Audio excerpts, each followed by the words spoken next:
zaman ke hadapan Allah SWT. Lalu Allah akan berkata kepada Allah SWT, kurniakanlah kepadanya sepasang pakaian, maka dia akan dipakaikan mahkota kemuliaan dari sisi Allah SWT.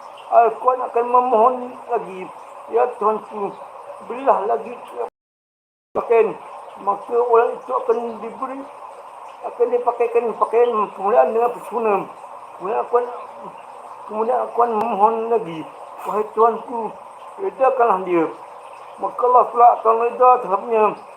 Kemudian akan dikatakan kepadanya, teruslah membaca Al-Quran dan naiklah tingkat syurga sebagai ganjaran bagi orang, sebagai ganjaran bagi setiap ayat itu. Sebagai ganjaran bagi setiap ayat itu, pahala akan ditambahkan untuknya. Hadis Tirmizi.